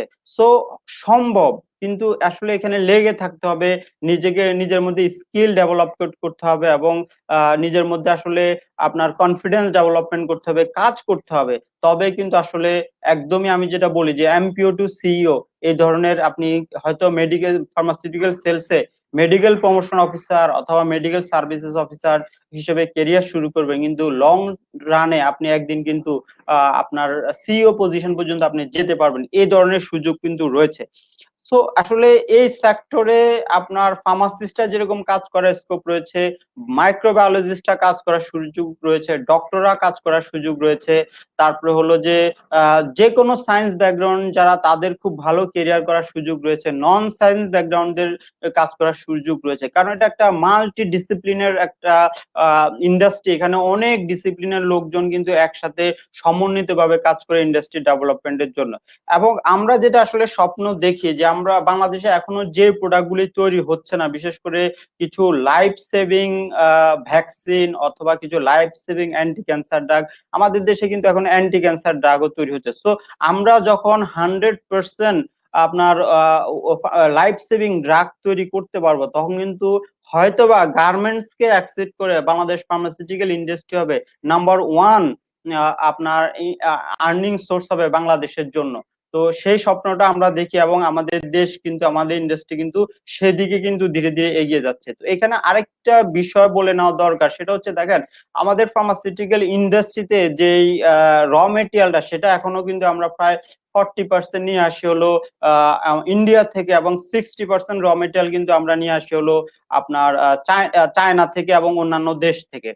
তো এই যে র মেটেরিয়ালটা, এই র মেটেরিয়ালটা যেদিন আমরা বাংলাদেশে পরিপূর্ণভাবে তৈরি করতে পারবো, তখন কিন্তু আমাদের ইন্ডাস্ট্রিটা আরো ব্যাপকভাবে বড় হবে এবং আরো অনেক বেশি আমাদের যে ন্যাশনাল ইকোনমিতে ফার্মাসিউটিক্যাল ইন্ডাস্ট্রিটা কন্ট্রিবিউট করতে হবে। সো এই যে সেক্টর, ফার্মাসিউটিক্যাল সেক্টরে ধারাবাহিকভাবে যে রিক্রুটমেন্ট অথবা ধারাবাহিকভাবে যে জব অপরচুনিটি, এটা কিন্তু বেড়েই চলবে। ঠিক আছে, এটার কিন্তু এটা আস্তে আস্তে বাড়তে থাকবে এবং আমাদের এক্সপোর্টটা যখন আরো বহুগুণে বেড়ে যাবে, তো পৃথিবীর বিভিন্ন দেশে কিন্তু ফার্মাসিউটিক্যাল ওষুধের একটা বাজার তৈরি হবে এবং সেক্ষেত্রে পৃথিবীর বিভিন্ন দেশেও কিন্তু ফার্মাসিউটিক্যাল সেলস পিপলরা অথবা ফার্মাসিউটিক্যাল মার্কেটিং এ যারা কাজ করে, যারা ফার্মাসিস্ট অথবা যারা বিভিন্ন তারাও কিন্তু পৃথিবীর বিভিন্ন দেশে যে ফার্মাসিউটিক্যাল প্রোডাক্ট নিয়ে কাজের একটা সুযোগ তৈরি হবে। তো এখানে আরেকটা বিষয় আমি আলোচনা করব, যেটা আমি অলরেডি বলেছি, যে আসলে ডিজিটালাইজেশন এই যুগে নতুন নতুন কিছু পজিশন কিন্তু তৈরি হচ্ছে, যেমন হলো ফার্মাসিউটিক্যাল সোশ্যাল মিডিয়া ম্যানেজার, অর্থাৎ সোশ্যাল মিডিয়া ইউজ করে কিভাবে হেলথ অ্যাওয়ারনেস তৈরি করা যায়। কোভিড-19 কিন্তু আমাদের চোখে আঙ্গুল দিয়ে দেখিয়েছে যে সোশ্যাল মিডিয়াকে ইউজ করে কিভাবে আপনার হেলথ অ্যাওয়ারনেস তৈরি করা যায়, কিভাবে মানুষের জীবনে অবদান রাখা যায়, কিভাবে একটা ঔষধের ভালো দিকগুলি তুলে ধরা যায়, এই বিষয়গুলি অথবা বিভিন্ন ধরনের সায়েন্টিফিক কিন্তু সেমিনার এখন কিন্তু সোশ্যাল মিডিয়াতে হচ্ছে। So social media manager, social media executive, এই পজিশনগুলি কিন্তু আমাদের ফার্মাসিউটিক্যাল ইন্ডাস্ট্রিতে তৈরি হচ্ছে। সো যারা আইটি ব্যাকগ্রাউন্ডে কাজ করেন তাদের জন্য অনেক বড় একটা অপরচুনিটি এখনো রয়েছে এবং প্রত্যেকটি ফার্মাসিউটিক্যাল কোম্পানিতে কিন্তু আইটি বড় একটা রোল প্লে করে এখন। সো আইটি ডিপার্টমেন্টে যারা কম্পিউটার সায়েন্স এবং ইঞ্জিনিয়ারিং এ পড়ছেন, তাদের অনেক বড় একটা সুযোগ। আমি আমার ধারণা এবং আমি আসলে খুব টু দা পয়েন্টে বলতে পারি, যেহেতু বাংলাদেশে প্রথম গ্রেডের সব ফার্মাসিউটিক্যাল কোম্পানির সাথে আমার কিন্তু অনেক যোগাযোগ রয়েছে, বিষয়গুলি আমরা পর্যবেক্ষণ করি, বিষয়গুলি জানার চেষ্টা করি। তো আমি বলতে পারি যে দেখেন বাংলাদেশের ফার্মাসিউটিক্যাল ইন্ডাস্ট্রির আইটি সেক্টর এখনো কিন্তু খুবই প্রাইমারি পজিশন রয়েছে, এখনো কিন্তু সেটা আসলে মাধ্যমিক লেভেলে যেতে পারে নাই। সো যখন ফার্মাসিউটিক্যাল আইটি সেক্টরটা অ্যাডভান্স লেভেলে চলে যাবে, তখন কিন্তু হাজার হাজার কিন্তু আপনার আইটি এক্সপার্ট কিন্তু ফার্মাসিউটিক্যাল ইন্ডাস্ট্রির জন্য দরকার হবে এবং সেই আইটি এক্সপার্ট হবে কারা? আমাদের দেশে যারা কম্পিউটার সায়েন্স এবং ইঞ্জিনিয়ারিং এ পড়াশোনা করছে, তারাই কিন্তু ফার্মাসিউটিক্যাল সেক্টরে এসে আইটি এক্সপার্ট হিসেবে কাজ করবে এবং অলরেডি কিন্তু এর রিকোয়ারমেন্টটা অনেক আছে। আমরা কিন্তু অনেক লোক সার্চ করছি অনেক সময় যে ফার্মাসিউটিক্যাল ইন্ডাস্ট্রির জন্য ক্যাপেবল আইটি এক্সপার্ট নিয়ে কাজ করার জন্য, সেটা কিন্তু অনেক ক্ষেত্রে অনেক কোম্পানি খুঁজেও পাচ্ছে না। তো সেই ক্ষেত্রে যারা আসলে আইটি ব্যাকগ্রাউন্ডে কাজ করেন, কম্পিউটার সায়েন্স এবং ইঞ্জিনিয়ারিং নিয়ে পড়াশোনা করেন, যারা সফটওয়্যার ডেভেলপমেন্ট নিয়ে কাজ করেন, তাদের অনেক বড় ধরনের স্কোপ অপরচুনিটি কিন্তু ফার্মাসিউটিক্যাল ইন্ডাস্ট্রিতে রয়েছে। তো এখন আমি আসলে আপনাদেরকে সুযোগগুলি বলে দিলাম যে আপনারা কোন কোন পজিশনে কিভাবে ফার্মাসিউটিক্যাল সেক্টরে কেরিয়ার করা যায়। এখন কিভাবে আপনি নিজেকে প্রস্তুত করবেন, এটা আসলে বিভিন্ন ভাবে আমি বিষয়টাকে ব্যাখ্যা করব। প্রথমে বলবো যে আমি একদমই কমনলি সবার উদ্দেশ্যে বলবো, সেখানে আমি ফার্মাসিস্টকে টার্গেট করে বলবো, মাইক্রোবায়োলজিস্ট, বায়োকেমিস্ট, বায়োটেকনোলজিস্ট, তারপর হচ্ছে যে বিজনেস ফ্যাকাল্টিতে যারা গ্রাজুয়েশন কমপ্লিট করেছেন, যারা আইটি তে পড়াশোনা করেছেন, সবার জন্য টার্গেট করে বলবো। দেখেন যে গ্রাজুয়েশন কমপ্লিট করার পরে জব সেক্টরে আসার জন্য, কর্পোরেট সেক্টরে আসার জন্য প্রিপারেশনটা খুবই জরুরি একটি বিষয় এবং এই প্রিপারেশনটা আসলে ফোর্থ ইয়ারে হয়ে যাওয়া উচিত। এখানে আমি বাংলাদেশের যে ইউনিভার্সিটি গুলি রয়েছে, আমি গভর্নমেন্ট ইউনিভার্সিটি এবং প্রাইভেট ইউনিভার্সিটি দুইটাই, মানে গভর্নমেন্ট এবং প্রাইভেট ইউনিভার্সিটিকে টার্গেট করে বলবো। দেখেন 2018-19 সাল, 17-18-19 সালে আমি ওয়ার্ল্ডের টপ 100 র্যাঙ্ক ইউনিভার্সিটি নিয়ে কিছু গবেষণামূলক কাজ করেছি। সো এই গবেষণার আমার বিষয় ছিল আসলে ওয়ার্ল্ডের টপ 10 ইউনিভার্সিটি, যেমন আজকের সেশনে বসার আগেও আমি কিন্তু একটু দেখে নিয়েছি যে ওয়ার্ল্ডের টপ 10 ইউনিভার্সিটি গুলি তাদের লেটেস্ট কেরিয়ার ডেভেলপমেন্ট ম্যানুয়ালের মধ্যে কি কি বিষয় ইনক্লুড করেছে। দেখেন, কেরিয়ার ডেভেলপমেন্ট ম্যানুয়াল, এটা একটা ম্যানুয়াল, এটা একটা গাইডলাইন ফর গ্রাজুয়েট, যে গ্রাজুয়েটরা কিভাবে কেরিয়ার ডেভেলপমেন্ট করবে সেই গাইডলাইনটা কিন্তু কেরিয়ার ডেভেলপমেন্ট ম্যানুয়ালের মধ্যে থাকে। ওয়ার্ল্ডের টপ ওয়ার্ল্ডের যদি টপ 100 ইউনিভার্সিটির আমরা যদি কেরিয়ার ডেভেলপমেন্ট ম্যানুয়ালের দিকে তাকাই, অথবা এই কেরিয়ার ডেভেলপমেন্ট ম্যানুয়াল নিয়ে আপনি যদি কাজ করেন, আপনি যদি দেখেন, তাহলে দেখবেন প্রতিটা ইউনিভার্সিটি প্রত্যেক ডিপার্টমেন্ট থেকে কিন্তু তার গ্রাজুয়েটদের জন্য কেরিয়ার ডেভেলপমেন্ট ম্যানুয়াল কিন্তু তৈরি করে, এবং ওই কেরিয়ার ডেভেলপমেন্ট ম্যানুয়াল ফলো করে কিন্তু ইউনিভার্সিটির গ্রাজুয়েটরা কিন্তু কেরিয়ার তৈরি করার একটি সুযোগ পায়। আজকে যেহেতু রকমারি.com এর বিষয় হচ্ছে যে কেরিয়ার কার্নিভাল চলছে, তো আমি এই জন্যই বিষয়টাকে আনলাম যে কেরিয়ার ডেভেলপমেন্ট করতে হলে আপনাকে কিন্তু কেরিয়ার বিষয়টা জানতে হবে, যে কিভাবে কেরিয়ারটাকে তৈরি করতে হয়। এবং এই জানার বিষয়টা আপনি যদি গ্রাজুয়েশন কমপ্লিট করে যখন আপনি জব সার্চ করবেন, তখন যদি যদি আপনি জানতে চান, বুঝতে চান, তখন কিন্তু অনেক দেরি হয়ে যাবে। আপনি কিন্তু কেরিয়ারের যে রেস, এই রেসে আপনি কিন্তু অনেক পিছিয়ে পড়বেন। অনেকেই কিন্তু কর্পোরেটে জব করে, যে 10 বছর জব হয়ে যায়, 15 বছর জব করা হয়ে যায়, কিন্তু কেরিয়ার প্রোগ্রেশন বিষয়টা কিন্তু তারা তখনও বুঝে ওঠে না, অথবা কর্পোরেট এনভায়রনমেন্টের সাথে কিন্তু তারা তখনও খাপ খাওয়াতে পারে না। কিন্তু কর্পোরেটের প্রয়োজন হয়তো অনেককে রাখা হচ্ছে, তারা জব করতেছে, কিন্তু তাদের কেরিয়ার প্রোগ্রেশন নাই। তাদের মধ্যে সে কিন্তু কেরিয়ারের যে অ্যাজিলিটি, তাদের যে কেরিয়ার প্রোগ্রেশনে তাদের মধ্যে যে অ্যাফিনিটি, তাদের যে ভাইগর, এই জিনিসগুলি কিন্তু তাদের মধ্যে দেখা যায়। কারণ কি, তাদের আসলে কেরিয়ার বিষয়ক নলেজ গুলি কিন্তু তাদের মধ্যে তৈরি নাই। মেবি তারা বাংলাদেশের সবচেয়ে সেরা ইউনিভার্সিটি থেকে গ্রাজুয়েশন কমপ্লিট করেছে, বাট সেই ইউনিভার্সিটি কিন্তু সেই ডিপার্টমেন্টে কিন্তু তাকে কেরিয়ার ডেভেলপমেন্টের যে গাইডলাইন, সেরকম কোনো গাইডলাইন দেয়নি। আজকে যারা আমাকে লাইভে শুনছেন, আমি আপনাদেরকে একটা বিষয় কোট করে বলবো। দেখেন, বাংলাদেশে, অথবা আপনি আমাকে প্রশ্নও করতে পারেন, আপনি আমাকে চ্যালেঞ্জও করতে পারেন, সেটা হচ্ছে, দেখেন, এখনো বাংলাদেশের গভর্নমেন্ট ইউনিভার্সিটি অথবা প্রাইভেট ইউনিভার্সিটি, কোনো ইউনিভার্সিটির কোনো ডিপার্টমেন্ট কোনো গ্রাজুয়েটকে কিন্তু কেরিয়ার ডেভেলপমেন্ট ম্যানুয়ালটা প্রদান করে না, দেয় না। সো আমাদের স্টুডেন্টরা কিন্তু ঠেকে ঠেকে শিখে শিখে কিন্তু কেরিয়ার ডেভেলপমেন্ট করার চেষ্টা করে। সেই জন্য স্টুডেন্টরা আসলে তার ট্র্যাক খুঁজে পায় না, সে তার কেরিয়ারকে খুঁজে পায় না, সে তার অ্যাফিনিটিকে খুঁজে পায় না। সেজন্য কিন্তু অনেকের কেরিয়ারে কিন্তু এলোমেলো হয়ে যায়, অনেকেই কিন্তু তার পছন্দের পজিশনটা জানে না, সে জায়গায় সে নক করতে পারে না, জব পেতেও কিন্তু সমস্যা হয়। এর সলিউশনটা আমি আপনাকে সুন্দর করে বলে দেবো, আপনি লিখে রাখেন। দেখেন, আপনি গুগলে যান, গুগলে যে সার্চ করে দেখেন যে ওয়ার্ল্ডের টপ 10 ইউনিভার্সিটি কোনগুলি, সেখানে আপনি পাবেন যে Oxford university number 1 university, Cambridge university number 2 university, Stanford university, Harvard university, MIT, imperial college of London, California institute of technology. এই যে ওয়ার্ল্ডের টপ 10 ইউনিভার্সিটি, প্রত্যেকটা ইউনিভার্সিটির কেরিয়ার ডেভেলপমেন্ট ম্যানুয়াল আপনি ইন্টারনেট থেকে ডাউনলোড করেন, আপনি সেই কেরিয়ার ডেভেলপমেন্ট ম্যানুয়ালটা পড়েন। সেই ম্যানুয়ালের যে বিভিন্ন ধরনের, আমি আপনাকে চ্যালেঞ্জ করে বলতে পারি, আপনি এই কেরিয়ার ম্যানুয়ালগুলি পড়ার পরে আপনি নিজেকে নতুন করে খুঁজে পাবেন, আপনি আপনার কেরিয়ার খুঁজে পাবেন সেই কেরিয়ার ডেভেলপমেন্টের ম্যানুয়ালের মধ্যে। কেন বিষয়টাকে আমি এভাবে জোর দিয়ে বলছি, এর একটাই কারণ, সেটা হচ্ছে, দেখেন, আপনি যে ইউনিভার্সিটি থেকে পড়াশোনা করেছেন, আমি যে ইউনিভার্সিটি থেকে পড়াশোনা করে 18 বছর ধরে আমি কেরিয়ার করছি, আমার ইউনিভার্সিটি যেরকম আমার হাতে কেরিয়ার ডেভেলপমেন্ট ম্যানুয়াল দেয়নি, আপনি হয়তোবা 15 বছর ধরে জব করছেন, অথবা আপনি জব সার্চ করতেছেন, আপনার ইউনিভার্সিটিও কিন্তু আপনাকে কেরিয়ার ডেভেলপমেন্ট ম্যানুয়াল দেয়নি। যেহেতু দেয়নি, সেহেতু কিন্তু কেরিয়ারটা আমিও শিখেছি ঠেকে ঠেকে, বিভিন্ন ট্রেনিং করে, বিভিন্ন জায়গায় যে নেটওয়ার্কিং করে, সামবডিকে ফলো করে, পড়াশোনা করে, অনেক ভাবে কিন্তু আমরা কেরিয়ার করতে শিখেছি, কেরিয়ারের রেসে কিন্তু আমরা আছি, কেরিয়ার প্রোগ্রেশন হচ্ছে। সো যে ভদ্রলোক জাস্ট গ্রাজুয়েশন কমপ্লিট করছে, নিজেকে ডেভেলপ করার চেষ্টা করছে, অথবা সে হচ্ছে যে আপনার কোন একটা জব সার্চ করতেছে, জব সিক করতেছে, কোন একটা পজিশনে যাওয়ার চেষ্টা করতেছে, সো তার জন্য এই কেরিয়ার ডেভেলপমেন্ট ম্যানুয়াল গুলি অনেক অনেক গুরুত্বপূর্ণ। এটা অনেক বেশি দুঃখের বিষয় যে আমাদের ইউনিভার্সিটির গ্রাজুয়েটদেরকে নিজের রিজুমিটা, নিজের সিভিটা আরেকজনকে দিয়ে লেখাতে হয়। এর চেয়ে দুঃখের বিষয় আর হতেই পারে না। নিজের রিজুমিটা তো নিজেকেই লিখতে হবে, নিজেকে প্রকাশ তো নিজেকেই করতে হবে। আপনার অ্যাবিলিটিস তো আপনিই জানেন, সো আপনার স্ট্রেংথ তো আপনিই জানেন, সো নিজেরটা নিজেকে তৈরি করতে হবে। সো আপনি আপনার স্টেটমেন্ট, আপনি আপনার প্রোফাইল, আপনি আপনার রিজুমি কিভাবে ডেভেলপ করবেন, আপনি কিভাবে কর্পোরেট এটিকেটটা শিখবেন, কর্পোরেটে ইন্টারভিউ কিভাবে ফেস করবেন, এভরিথিং একদমই A to Z কিন্তু প্রত্যেকটা ইউনিভার্সিটির ক্যারিয়ার ডেভেলপমেন্ট ম্যানুয়ালের মধ্যে থাকে। এবং ট্রাস্ট মি, আপনি যদি আজকে অক্সফোর্ড ইউনিভার্সিটির ক্যারিয়ার ডেভেলপমেন্ট ম্যানুয়াল ডাউনলোড করেন, আপনি যদি সেটা পড়েন, আপনি মনে মনে অবশ্যই আমাকে ধন্যবাদ দিবেন। মেবি আপনাকে কেউ বলেনি, সো আমি আপনাকে এই ব্যাপারটাকে শেয়ার করলাম।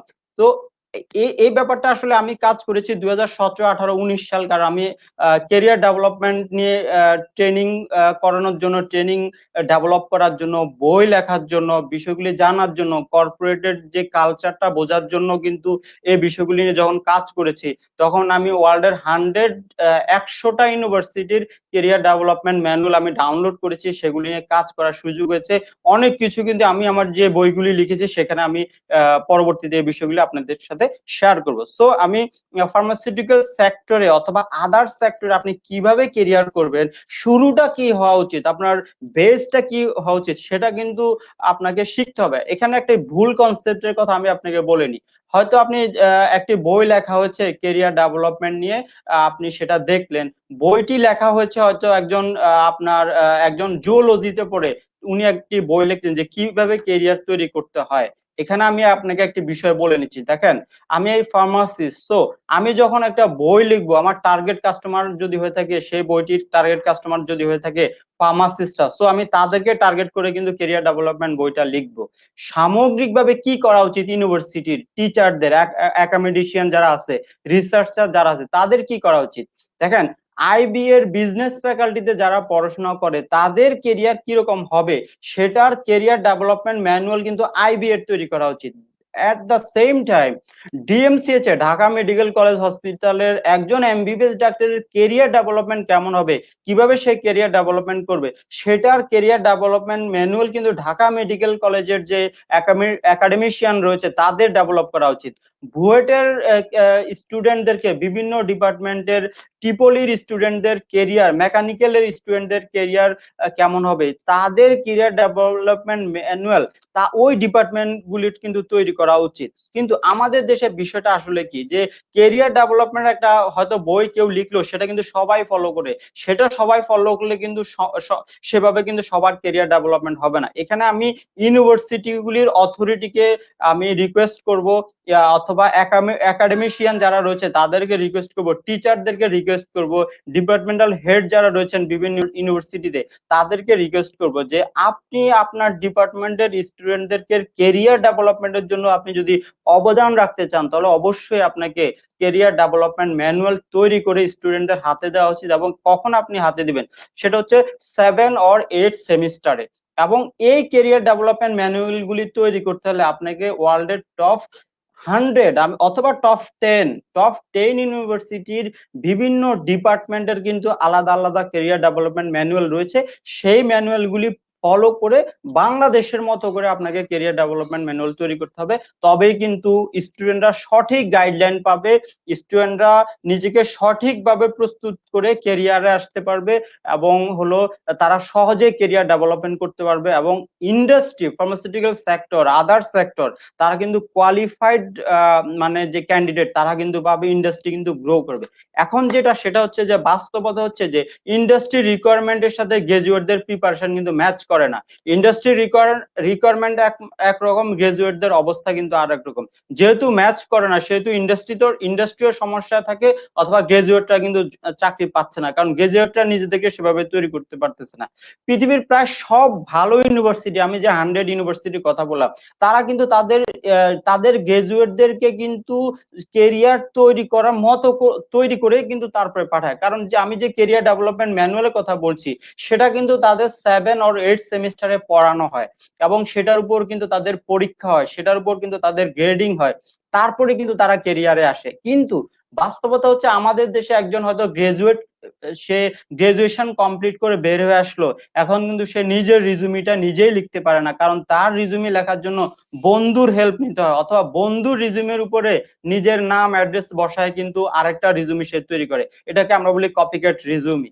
তো এটা হচ্ছে আমাদের বাস্তবতা, কিন্তু এমনটি আসলে হওয়া উচিত না। নিজের রিজুমিটা আসলে নিজেকেই তৈরি করা উচিত। তো যে এখানে আরেকটি বিষয় বলবো সেটা হচ্ছে প্রত্যেক গ্রাজুয়েটকে আমি রিকোয়েস্ট করব, সেটা হচ্ছে দেখেন আপনি ইন্টারনেট সার্চ করতে জানেন এবং আপনি ভালোভাবে জানেন যে ইন্টারনেট সার্চ করতে, তো আপনি যদি রিয়েলি ট্রুলি যদি আপনি আপনার কেরিয়ার ডেভেলপমেন্ট করতে চান তাহলে গুগলে যাবেন, গুগলে যে অক্সফোর্ড ইউনিভার্সিটির আপনি যে ব্যাকগ্রাউন্ডের স্টুডেন্ট, আপনি যে ফ্যাকাল্টি, সেই রিলেটেড কেরিয়ার ডেভেলপমেন্ট ম্যানুয়ালটা আপনি ডাউনলোড করেন, সেটার উপর কিন্তু পড়েন এবং পড়ে কিন্তু বুঝে শুনে পড়েন এবং নিজের মধ্যে কিন্তু সেই স্কিলগুলিকে ডেভেলপ করার চেষ্টা করেন, তবেই কিন্তু আপনি কেরিয়ার করার জন্য প্রস্তুতি নেবেন। দেখেন পৃথিবীর প্রায় সব দেশে কিন্তু একটি ব্যাপার আছে যে গ্রাজুয়েশন কমপ্লিট করার পরে কিন্তু তারা ইন্টার্নশিপ করে। সো ইন্টার্নশিপ করার জন্য কিন্তু একটা প্রস্তুতি গ্রাজুয়েটদের থাকতে হয়। আমাদের গ্রাজুয়েটদের কিন্তু ইন্টার্নশিপ করার সেই প্রস্তুতিও থাকে না। এটা হচ্ছে দুঃখজনক ব্যাপার। কারণ কি, ইন্টার্নশিপ করার জন্য, ইন্টার্নশিপটা হচ্ছে কি যে আপনি কর্পোরেট সেক্টরে পা রাখলেন, কর্পোরেট এনভায়রনমেন্টের সাথে আপনি খাপ খাওয়ানোর চেষ্টা করলেন, কর্পোরেটে যে নতুন কিছু শিক্ষানবিশ হিসেবে আপনি কিছু করার চেষ্টা, কিছু শেখার জন্য আপনি গেলেন সেখানে, সেই এনভায়রনমেন্টটা বোঝার জন্য গেলেন। সো আপনি যখন কর্পোরেটে যাবেন সেই প্রস্তুতিটি কিন্তু একটা আলাদা প্রস্তুতি হতে হবে। ব্যাপারটা এরকম না যে আমি গ্রাজুয়েশন কমপ্লিট করলাম, আপনার ইন্টার্নশিপ করতে হবে, সেখানে কিছু সিজিপি এর গ্রেড রয়েছে সেজন্য আমি ইন্টার্নশিপ করতে গেলাম, যেন তেন ভাবে গেলাম, তাহলে কিন্তু আপনার ওই ইন্ডাস্ট্রি কিন্তু আপনার চাকরি হবে না। পৃথিবীর বিভিন্ন দেশে যে বিষয়টি রয়েছে যে দেখেন যে একটি ইউনিভার্সিটির গ্রাজুয়েশন কমপ্লিট করার পর গ্রাজুয়েটটা যখন কোনো ইন্ডাস্ট্রিতে ইন্টার্নশিপ করতে যায়, সেই ইন্ডাস্ট্রি কিন্তু ওখানকার সেরা ইন্টার্নিদেরকে চাকরির অফার করে বসে। আমাদের দেশে কিন্তু এটা হয় না। কারণ কি? কারণ হচ্ছে কি যে কিভাবে ইন্টার্নশিপ করতে হবে কোনো একটা ইন্ডাস্ট্রিতে এবং সেই ইন্ডাস্ট্রির নিয়ম কানুনগুলি মেনে কিভাবে সেটা সেই ইন্ডাস্ট্রি সম্পর্কে শেখা যায়, অথবা ইন্টার্নশিপ করা অবস্থায় সেখানে কিভাবে কিছু কন্ট্রিবিউট করা যায়, এই যে একটা ইমব্যালেন্স থাকে আমাদের গ্রাজুয়েটদের মধ্যে, সেজন্য ইন্টার্নশিপ করার পরে কিন্তু অনেক গ্রাজুয়েটরা ওই ইন্ডাস্ট্রি থেকে কিন্তু চাকরিটা পাচ্ছে না। সো তারা কিন্তু আবার হতাশায় ভুগতেছে। এখানেও আমাদের ইনস্টিটিউশন গুলিকে একটা বড় ধরনের অবদান রাখতে হবে। আমি ইন্ডিকেট যেটা করতে চাই সেটা হচ্ছে অবশ্যই প্রত্যেক ইউনিভার্সিটির, প্রত্যেক এডুকেশনাল ইনস্টিটিউশনের উচিত 7 এবং 8 সেমিস্টারে প্রত্যেক গ্রাজুয়েটকে কেরিয়ার ডেভেলপমেন্ট ম্যানুয়াল পড়া, এবং সেই ম্যানুয়ালের মধ্যে কিন্তু A to Z কেরিয়ার ডেভেলপমেন্টের জন্য, কেরিয়ার প্রোগ্রেশনের জন্য, অথবা কিভাবে জব সার্চ করতে হবে, কিভাবে আপনার হলো নেটওয়ার্কিং করতে হবে, কিভাবে নিজের প্রোফাইল ডেভেলপ করতে হবে, কিভাবে রিজুমি লিখতে হবে, কিভাবে কাভার লেটার লিখতে হবে, তারপরে কিভাবে আপনাকে ইন্টারভিউ বোর্ডে যেতে হবে, এই বিষয়গুলি সবচেয়ে বেশি গুরুত্বপূর্ণ। এই বিষয়গুলি অবশ্যই আমাদের গ্রাজুয়েটদেরকে মধ্যে তাদেরকে শেখানো উচিত, তবে কিন্তু তারা কেরিয়ার করার যে প্রাথমিক প্রস্তুতি সেটা সম্পূর্ণ করতে পারবে এবং তারা কেরিয়ারটা সুন্দরভাবে স্টার্ট করতে পারবে। নিশ্চয়ই রাতুল ভাই কিছু বলবেন, আমি ওনাকে একটু সুযোগ দিব কিছু বলার জন্য। রাতুল ভাই আপনার, হ্যাঁ। অসংখ্য জি জি, অসংখ্য ধন্যবাদ মাসুম ভাই, খুব সুন্দর সুন্দর কথা বলছিলেন ক্যারিয়ার রিলেটেড। আসলে এইগুলো আমাদের যারা দেখছেন তাদের জন্য খুবই ভাইটাল একটা ইস্যু ক্রিয়েট করবে, ভ্যালু এডেড হবে। যারা আছেন আমাদের সাথে তারা অনেক কিছু শিখতে পারছেন, কিন্তু আমাদের হাতের সময় খুবই কম। মাঝখানে একটু আপনাকে ইন্টারাপ্ট করবো, তারপর আবার আপনার কাছে চলে যাব। কিছু কথা ছিল যে চলছে রকমারি ক্যারিয়ার কার্নিভেল, চলবে 19 থেকে 26শে আগস্ট। রকমারি ক্যারিয়ার কার্নিভেল উপলক্ষে থাকছে ক্যারিয়ার রিলেটেড বইয়ে 25 থেকে 50% পর্যন্ত হিউজ ছাড় থাকছে, 30টিরও বেশি লাইভ সেশন এবং লাইভ ওয়ার্কশপের ব্যবস্থা করা হয়েছে ক্যারিয়ার কার্নিভেল উপলক্ষে। এছাড়াও থাকছে অনেক রকমের চমক থাকছে আপনাদের জন্য, থাকছে পুরস্কারের ব্যবস্থা। যারা লাইভ সেশন গুলা বা লাইভ ওয়ার্কশপ গুলাতে হচ্ছে কমেন্ট করবেন, বিভিন্ন রকমের কমেন্ট করবেন, প্রশ্ন করবেন, তাদের জন্য থাকছে গিফট এর ব্যবস্থা, ভিটামিন সির জন্য যেটা বলা হচ্ছে। যারা আপনারা প্লিজ, আপনাদের যদি কোনো রকম প্রশ্ন থাকে, যে কোনো রকমের প্রশ্ন কমেন্টে করুন। সেরা 10 প্রশ্নদাতার ভিতরে প্রথম 5 জনকে 1000 টাকা করে দেওয়া হবে, 5000 টাকার গিফট ভাউচার, এবং পরবর্তী 5 জনকে দেওয়া হবে একটি করে বই। আর সেই সম্পূর্ণ গিফটের ব্যবস্থাটি করেছে আর্টস পাবলিকেশন। আর্টস পাবলিকেশন থেকে জুবাইরস বাংলা, জুবাইরস ইংলিশ এবং জুবাইরস জিকের মতো অসাধারণ কিছু বই বের হয়েছে অ্যাডমিশন রিলেটেড। আর জুবাইরস সিরিজের সকল বই দেখতে উপরে ডিসক্রিপশন লিংক দেওয়া আছে, ক্লিক করতে পারেন। ক্যারিয়ার রিলেটেড যে কোনো বই দেখতে আপনারা উপরে লিংক ক্লিক করতে পারেন, লিংকে ক্লিক করতে পারেন।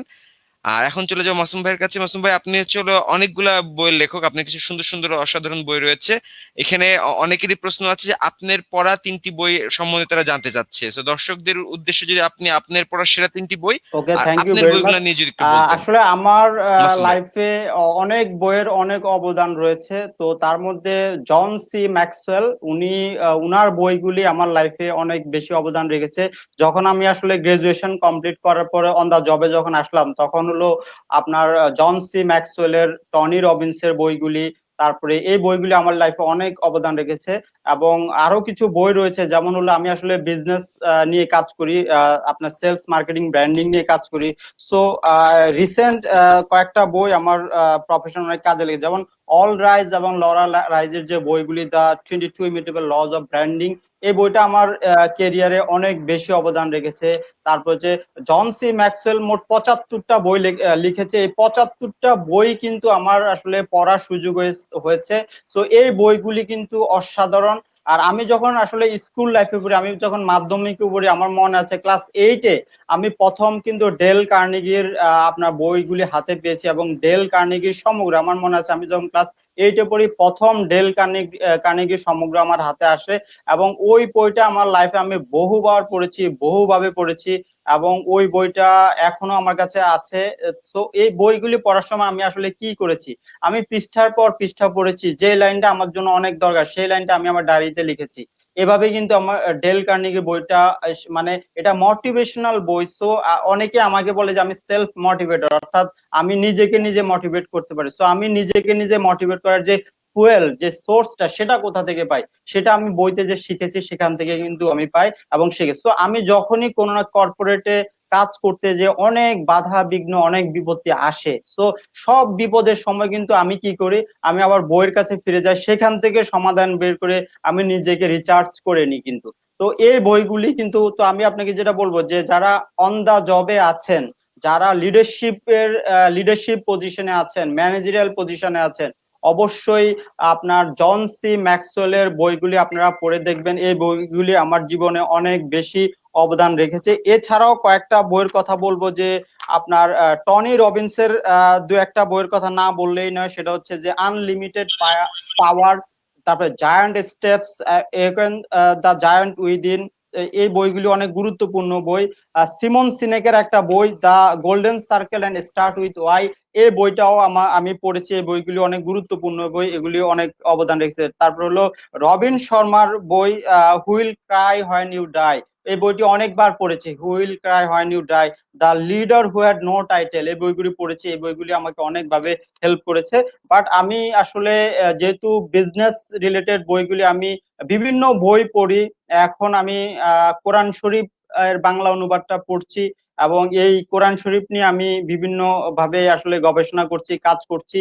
এবং আপনার সো আপনি যদি মুসলমান হয়ে থাকেন, অথবা আপনার যদি জানার আগ্রহ থাকে, যে ধর্মই হয়ে থাকেন, ওয়ার্ল্ডের সেরা লিডারশিপ গুরু যারা, তাদের বইগুলি আমি আপনাদেরকে পড়তে বলবো, এবং বারবার বলবো আপনারা বইগুলি পড়েন।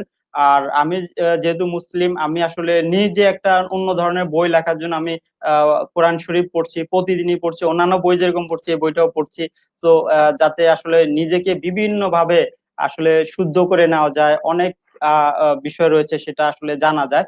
তো অনেক বই রয়েছে। আমি আসলে আমার নিজের একটা বই, দা লার্ন লিডারশিপ, এই বইটা আমি আপনাকে দেখাচ্ছি। এই বইটা আসলে লিখেছি হলো লিডারশিপ শেখার জন্য, বাট এই বইতে আমি ওয়ার্ল্ডের সেরা 25 জন লিডার সম্পর্কে লিখেছি। 25 জন লিডার সম্পর্কে এই জন্যই লিখেছি, এই 25 জন লিডারেরই কিন্তু বেস্ট সেলার অনেক বই রয়েছে। তো এই 25 জন লিডারকে জানার জন্য এবং তাদের বই সম্পর্কে জানার জন্য কিন্তু আমি এখানে এই বইতে বিভিন্ন বইয়ের কথা লিখেছি। দ্যাট মিনস লার্ন লিডারশিপ, এই বইটি পড়লে আপনি এই বইতে আরো 100টা বইয়ের সম্পর্কে আপনি রেফারেন্স পাবেন, এবং যে বইগুলি আপনি যদি কিনে পড়েন, তাহলে অবশ্যই আপনার মধ্যে অনেক ধরনের চেঞ্জ আসবে। আপনি যদি বিজনেস করে থাকেন, আপনি যদি কর্পোরেট জব করে থাকেন, সেক্ষেত্রেও কিন্তু আপনার মধ্যে অনেক স্কিল অ্যাবিলিটিস, এই বিষয়গুলি কিন্তু ডেভেলপমেন্ট হবে।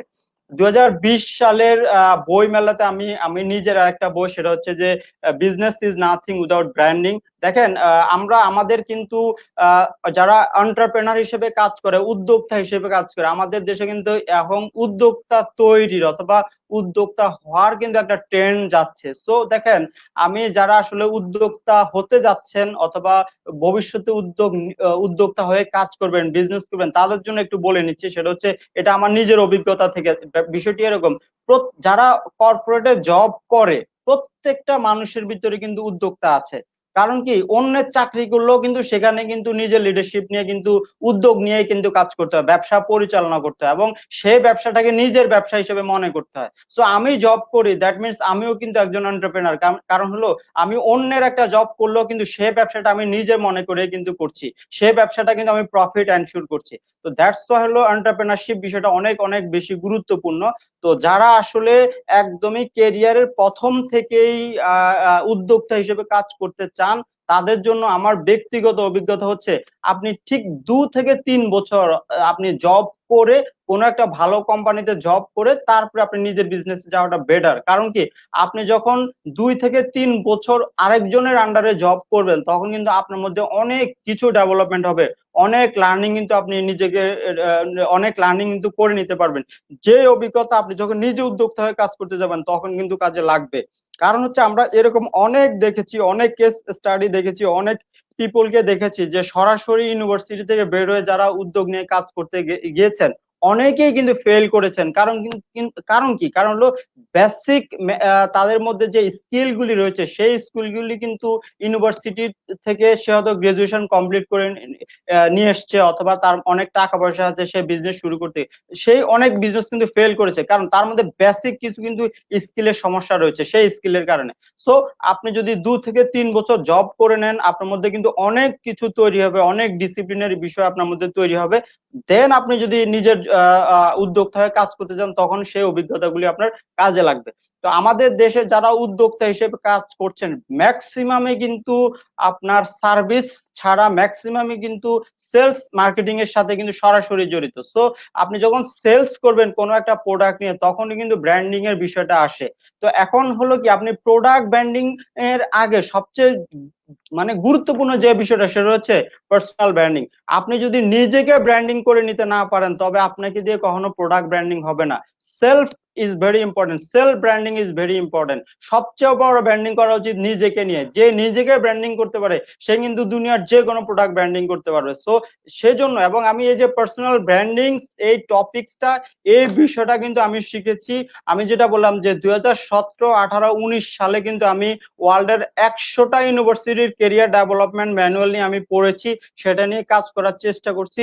সেখানে আমি কিন্তু পেয়েছি যে কিভাবে পার্সোনাল ব্র্যান্ডিং করতে হয়, সেই কনসেপ্ট, সেই থট, সেই কেস স্টাডি, সেই ঘটনাগুলি নিয়ে কিন্তু আমি এই বইটা লিখেছি, যে personal branding for professional success. অর্থাৎ কর্পোরেটে এসে আপনি প্রফেশনালি সাকসেসফুল হতে গেলে, first you need your personal brand development. আপনাকে ফার্স্ট আপনার নিজের ব্র্যান্ডটাকে ডেভেলপমেন্ট করতে হবে। তো এটা ছিল আমার আসলে পার্সোনাল ব্র্যান্ডিং নিয়ে প্রথম ইনিশিয়েটিভ। তারপর আমি যেটা চিন্তা করলাম যে না, একজন মানুষ নিজেকে ব্র্যান্ড হিসেবে ডেভেলপ করলো, এখন সে তার বিজনেসটা কিভাবে পরিচালনা করবে, কারণ তার হাতে অনেক প্রোডাক্ট রয়েছে, অনেক সার্ভিস রয়েছে। Then you need this book, business is nothing without branding. দুনিয়ার কোনো বিজনেসই টিকবে না ব্র্যান্ডিং ছাড়া। দুনিয়ার প্রত্যেকটা বিজনেসকে কিন্তু সার্ভাইভ করতে হবে ব্র্যান্ডিং এর মাধ্যমে। আমরা যে আজকে কথা বলছি রকমারি ক্যারিয়ার কার্নিভেলের, রকমারি ইজ দ্য বিগ ব্র্যান্ড। রকমারি এই নামটার কারণে, এই ব্র্যান্ডের কারণে কিন্তু আমরা রকমারি থেকে বই কেনার ব্যাপারটা শিখেছি, রকমারি থেকে কিন্তু আমরা বেস্ট বইগুলি কালেক্ট করে নিই। সো এটাও কিন্তু ব্র্যান্ডিং এর একটা উপাদান। বাংলাদেশে কিন্তু, দেখেন, রকমারি বাংলাদেশে এমন একটা ব্র্যান্ড, এই মানের ব্র্যান্ড কিন্তু ইন্ডিয়াতেও কিন্তু বুক সেলিং ব্র্যান্ড হিসেবে এরকম কোনো ব্র্যান্ড নেই। রকমারি যেভাবে বাংলাদেশে বিশেষ করে শিক্ষা ব্যবস্থায় অথবা আপনার এই যে বই পড়ার বিষয়টাকে অবদান রাখছে, সেই বিষয়টা দেখেন। আগে আমরা বই পড়তে কিন্তু, আপনার বই খুঁজতে কিন্তু লাইব্রেরিতে যেতাম, এখন আমরা বই খুঁজতে কিন্তু রকমারিতে যেতে হয় আমাদেরকে। আমি পার্সোনালি দিনের মধ্যে বেশ কয়েকবার রকমারিতে ডু মেরে যাই, নতুন কোনো বইয়ের বিষয়ে দেখার জন্য, অথবা নতুন কোনো একটা বই কিনবো, সেটা রিভিউটা পড়ে নেওয়ার জন্য আমাকে রকমারিতে দিনের মধ্যে বেশ কয়েকবার কিন্তু ঢুকতে হয়। সো সেজন্য প্রত্যেকটা বিজনেসের কিন্তু সার্ভাইভ করার জন্য, সাস্টেন করার জন্য, গ্রোথের জন্য প্রফিটেবিলিটির জন্য ব্র্যান্ডিং ইজ মাস্ট। তো সেজন্য আমি আসলে দীর্ঘদিন ধরে কাজ করছি এবং আসলে এই ধরনের বই বাংলাদেশে নেই, কারণ ব্র্যান্ডিং নিয়ে যে বইগুলি আছে এই বইগুলি হলো বিদেশি ইংরেজি ভাষায় লেখা এবং বিদেশি বিভিন্ন ব্র্যান্ডের এক্সাম্পল দিয়ে ভরা। তো সেরকম একটা মানে আসলে আমাদের দেশে যারা উদ্যোক্তা হিসেবে কাজ করবে, যারা বিভিন্ন কর্পোরেট সেক্টরে ব্র্যান্ড ম্যানেজমেন্টে, প্রোডাক্ট ম্যানেজমেন্টে, সেলসে, মার্কেটিং এ কাজ করবে, তাদের জন্য এই বইটা business is nothing without branding, এই বইটা আপনারা পড়তে পারেন এবং আশা করি আপনারা অনেক কিছুই জানতে পারবেন। আর কর্পোরেটে আসলে নিজেকে উপস্থাপন করা, নিজেকে কর্পোরেটে এনভায়রনমেন্টে, কর্পোরেট কালচারে নিজেকে সব সময় তুলে ধরা অথবা কর্পোরেট কালচারের সাথে মিশে যাওয়া, কর্পোরেটে কন্ট্রিবিউট করার জন্য আসলে অনেক কিছু জানতে হয়। সেখানে corporate culture, corporate etiquette, professionalism এগুলি জানার কোনো বিকল্প নেই। তো সেজন্য আসলে আমি এই বইটা লিখেছি যে professionalism in the work place, বিশেষ করে corporate dress code, grooming, etiquette, এবং এই বিষয়গুলিও কিন্তু গুরুত্বপূর্ণ, কারণ আপনাকে কর্পোরেট এনভায়রনমেন্টে আপনাকে বড় হতে হলে, আপনাকে প্রমোশন নিতে হলে, আপনার কাঙ্ক্ষিত পজিশনে যেতে হলে আপনাকে অনেক কিছু জানতে হবে। আপনাকে অ্যাজ এ ট্রেনার হিসেবে, অ্যাজ এ মেন্টর হিসেবে আপনাকে অনেক বেশি রোল প্লে করতে হবে। সেজন্য অনেক বিষয় আছে, সবার আগে আপনাকে জানতে হবে, দেন আপনি এটা সবার মধ্যে আপনি সে বিষয়টা তুলে ধরতে পারেন, উপস্থাপন করতে পারেন, ট্রেনিং প্রোভাইড করতে পারবেন, মেন্টর হিসেবে আপনি তাদেরকে ধারণা দিতে পারবেন। সেজন্য অনেক বিষয় জানার রয়েছে। তো আমি আসলে যেহেতু আমার 4টা বই এই মুহূর্তে রকমারিতে পাওয়া যাবে, আশা করি আপনারা আপনাদের কেরিয়ারের প্রয়োজন আপনার বইগুলি পড়ে দেখতে পারেন। এছাড়াও রকমারিতে অনেক বই রয়েছে কেরিয়ার ডেভেলপমেন্টের জন্য। রকমারি কেরিয়ার কার্নিভেলে এখন অনেক বইয়ের অফার চলছে, বিভিন্ন ডিসকাউন্ট আছে। আশা করি সেলফ ডেভেলপমেন্টের জন্য, আপনার কেরিয়ার প্রোগ্রেশনের জন্য অবশ্যই আপনারা বই পড়বেন। বই পড়ার কোনো বিকল্প নেই। আমিও পড়ছি, আমি রিকোয়েস্ট করবো আপনিও পড়েন। আতুল ভাই।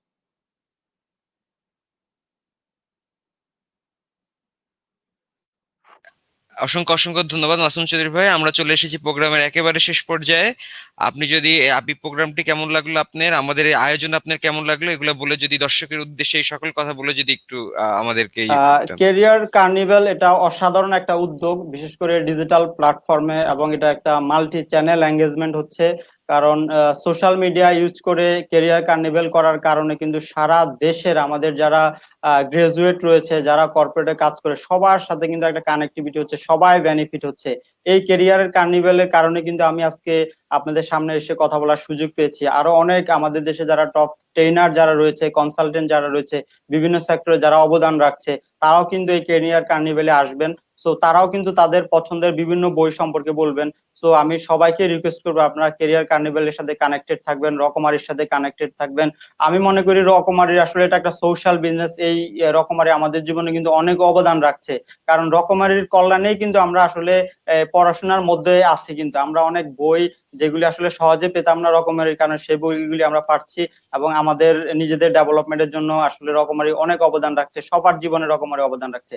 আমি রকমারির জন্য শুভকামনা আশা করছি, রকমারির প্রতি শুভকামনা। এবং আপনারা আজকে যারা দেখলেন, যারা শুনলেন, তাদের যদি কোনো আমার কোনো বিষয় যদি তাদের কোনো উপকার আসে, সেটাও আমাকে অনেক বেশি অনুপ্রাণিত করবে। আপনারা সবাই ভালো থাকবেন, সুস্থ থাকবেন, সুন্দর থাকবেন। সবার জন্য অনেক বেশি শুভকামনা। আসসালামু আলাইকুম। ওয়ালাইকুম আসসালাম ভাই, থ্যাংক ইউ সময় দেওয়ার জন্য। জি। ওকে। তো দর্শক, আমরা চলে এসেছি একেবারে প্রোগ্রামের শেষ পর্যায়ে। প্রোগ্রাম শেষ করার আগে আরো কিছু বলতে চাচ্ছি আপনাদের উদ্দেশ্যে। যেটা হচ্ছে রকমারি ক্যারিয়ার কার্নিভেল 19 থেকে 26 আগস্ট পর্যন্ত থাকবে। ক্যারিয়ার রিলেটেড সকল বই 25 থেকে 50% পর্যন্ত ছাড়। এছাড়াও কথা প্রকাশ নিবেদিত ক্যারিয়ার ক্যাফে লাইভে প্রশ্ন করে প্রতি লাইভে জিতে নিন আদর্শ প্রকাশনীর পক্ষ থেকে 10,000 টাকার বই পুরস্কার। এছাড়াও ভিটামিন সির প্রতিটি এপিসোডে থাকছে 5,000 টাকার গিফট ভাউচার এবং পরবর্তী 5 জন পাবে বই পুরস্কার। আমি প্রথমেই হচ্ছে গত এপিসোডের বিজয়ীদের নাম ঘোষণা করেছি। আজকে যারা প্রশ্ন করেছেন তারা খুব সুন্দর সুন্দর প্রশ্ন করেছেন, তাদের প্রশ্নের বিজয়ীদের নাম ঘোষণা করা হবে পরবর্তী এপিসোডে। ততদিন ভালো থাকবেন, সুস্থ থাকবেন। আমি শারত ইসলাম, সবাইকে বিদায় জানাচ্ছি। আসসালামু আলাইকুম।